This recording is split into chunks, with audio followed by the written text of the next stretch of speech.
तो आपसे दुनिया ये पूछने के, मैं समझता हूँ कि हकबा जानिब है कि हम आपको लोन करें या कर्जे दें या लेंडिंग करें, तो किस बेस पे करें। पाकिस्तान में जिस चीज पे वो डिपेंड करते हैं वो ये है कि कोई बाहर से आएगा तो हमें पैसे देगा, या हम बाहर जाएंगे तो कहीं से कर्ज लेके आएंगे। यानी दो आपके सोर्सेज ऑफ इनकम है, एक कोई विजिटर आएगा तो आपको बख्शिश देगा, और एक आप जाएंगे तो किसी से कुछ मांग तांग के लाएंगे। इसका चूंकि आपके पास जब कोई ऐसा है ही नहीं, कोई फार्मूला ही नहीं है जिसकी मौजूदगी में आप ये कहें कि हम अपने पाँव पे खड़े होने वाले हैं या हम किसी तरीके से जो है वो अभी कर देंगे। बहुत दूर तक नजर तो नहीं आ रहा ये इसका। जो G20 है, ये एक successful forum of the countries, ये जो है ये 20 कंट्रीज की एक ऐसा फोरम है जो इंतहाई सक्सेसफुल ट्रैक रिकॉर्ड रखने वाली कंट्रीज हैं, और वो फ्यूचर पे नजर रखी हुई है।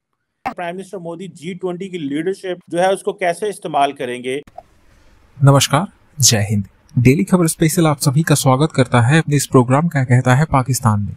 आज की खबर पाकिस्तानी मीडिया में G20 जो इंडोनेशिया में मीटिंग चल रही है G20 2022 की, उसको लेकर है। जैसे कि आप साफ साफ सुन सकते हैं पाकिस्तानी एनालिस्ट और पाकिस्तानी मीडिया कर्मी को इसी को लेकर चर्चा करते हुए कि पाकिस्तान का इस फोरम किस प्रकार से यूज कर सकता है और भारत का कद क्या हो चुका है यहाँ पे, और ये फोरम है किसके लिए। तो इसी के संबंध में वो बात कर रहे हैं, और साथ साथ आप देख ही सकते हैं और सुन भी सकते हैं मीडिया एनालिस्ट को बात करते हुए ये कि पाकिस्तान की जो अभी मेन प्रॉब्लम है वो है उनकी इकोनॉमी, और उनकी इकोनॉमी टिकी हुई है किस चीज़ पे, या तो कोई आएगा तो उनको दे के जाएगा, या फिर ये कहीं से जाएंगे तो मांग के लाएंगे। तो इनकी इकोनॉमी इस पे टिकी हुई है। तो ये G20 का फोरम यूज कर सकते हैं, तो आखिरकार किस लिए कर सकते हैं और कैसे कर सकते हैं, और करना भी चाहिए, तो क्या ये इनके हकदार भी है या नहीं। तो इन्हीं चीज़ों को लेकर वो डिस्कशंस कर रहे हैं, चर्चाएं कर रहे हैं खुद में। तो अब तक की क्लिप में आपने यही और इसी के रिलेटेड सुना, तो बाकी क्लिप में उन्होंने क्या कहा है आइए हम इनको सुनते हैं। अगर आपको ये खबर पसंद आया और इसी प्रकार का खबर आप देखना चाहते हैं तो सब्सक्राइब कीजिए हमारे न्यूज चैनल डेली खबर स्पेशल को और जुड़े रहिए हमसे। धन्यवाद। तो आपसे दुनिया ये पूछने के, मैं समझता हूँ कि हकबा जानिब है कि हम आपको लोन करें या कर्जे दें या लेंडिंग करें, तो किस बेस पे करें, how you are going to return that money. और आप पहले ये तो साबित करें कि आप जो है वो सरवाइव कैसे करेंगे।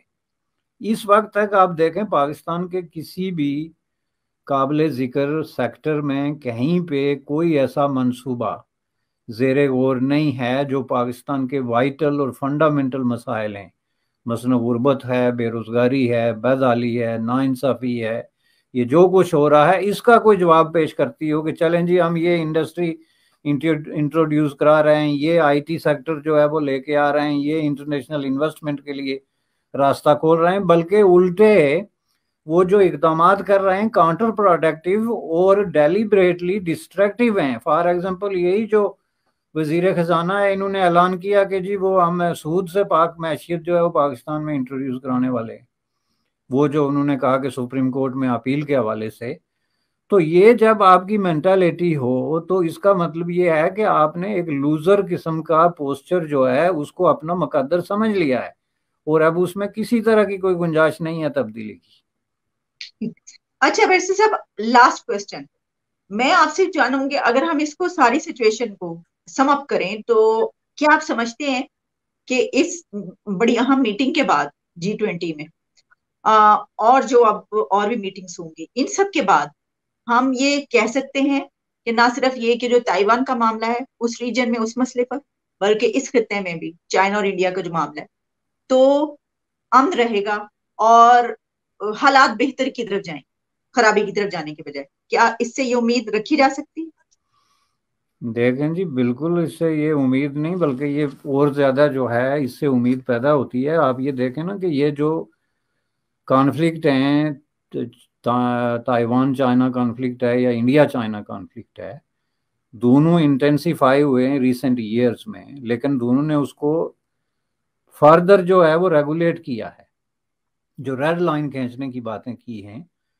और ये इनके दरमियान कोई नए कॉन्फ्लिक्ट नहीं है, बल्कि गुज़श्ता निसफ सदी से ये किसी न किसी शक्ल में ये कॉन्फ्लिक्ट जो है वो चल रहे हैं, जो कि उन्होंने प्रैक्टिस में प्रूव किया कि इसकी वजह से हम कोई ऐसा ड्रास्टिक स्टेप नहीं ले रहे जो कि हमारी इकोनॉमीज को, हमारी डेवलपमेंट को और हमारी जो इन्वेस्टमेंट है उसको डिस्टर्ब करे। इसको उन्होंने मजीद जो है वो कंफर्म किया है इस समिट के हवाले से, ये जो समिट हुआ है, जिसका मतलब ये है कि अमेरिका और चाइना जो है वो वर्ल्ड जो स्टेबिलिटी है उसको किसी तरीके से ना तो चैलेंज कर रहे हैं, ना किसी को चैलेंज करने देंगे। लेकिन उसमें सवाल ये पैदा होता है कि उसका आपको क्या फायदा है। मसलन पाकिस्तान जैसा मुल्क है जो इस पूरी कहानी में कहीं एग्जिस्ट ही नहीं करता, यानी ना G20 से उसके साथ कोई ताल्लुक है, ना इंटरनेशनल कॉन्फ्लिक्ट के साथ जो है वो उसका ताल्लुक है, और ना इंटरनली उसके पास कोई ऐसा फार्मूला है जिसको वो सामने रख के तो अपने अवाम को कम अज कम एक उम्मीद के तौर पे, एक आस के तौर पे पेश कर सके कि जी हम ये कर रहे हैं और आइंदा 5 सालों बाद आपके हालात ज़िंदगी में ये तब्दीली आएगी। अब हकीकत ये है कि जिस तरह की जो पॉलिसी उन्होंने अपनाई हुई है उसका मतलब ये है कि आइंदा 5 साल बाद भी पाकिस्तान का नंबर 1 मसला और कंसर्न ये होगा कि हमने ये कर्जा किससे लेना है, अगला कर्जा। इसका चूंकि आपके पास जब कोई ऐसा है ही नहीं, कोई फार्मूला ही नहीं है जिसकी मौजूदगी में आप ये कहें कि हम अपने पाँव पे खड़े होने वाले हैं या हम किसी तरीके से जो है वो कर देंगे। दूर तक नजर तो नहीं आ रहा। ये जो G20 है ये एक successful forum of the countries, ये जो है ये 20 कंट्रीज की एक ऐसा फोरम है जो इंतहाई सक्सेसफुल ट्रैक रिकॉर्ड रखने वाली कंट्रीज हैं और वो फ्यूचर पे नजर रखी हुई है। तो उसको अगर आपने उससे कोई फायदा उठाना था तो आपको चाहिए था कि आप टाइमली फैशन में इंडिया के साथ नेगोशिएट करते और आप उनको कहते कि आप हमें इनविटेशन दें। आपके और हमारे दरमियान जो तकाजा है कश्मीर पे है या किसी और इशू पे है, वो तकाजा चीन और ताइवान का भी है और वो तकाजा आपका और चीन का भी है। इसके बावजूद आप अगर G20 में बैठ सकते हैं, नेगोशिएट कर सकते हैं, तो हम वहाँ कम अज कम एज ए ऑब्जर्वर तो बैठ सकते हैं ना। लेकिन ये चीज़ जो है सोचने के लिए ज़रूरी है पहले ये तय करना कि आपकी वजारत दाखिला का 22वें स्केल का ऑफिसर जो है उसको कौन अपॉइंट करेगा। आपका नंबर 1 मसला तो ये है, तो पहले आप ये मसला हल करेंगे तो इस तरह के जो सीरियस किस्म के मामलात हैं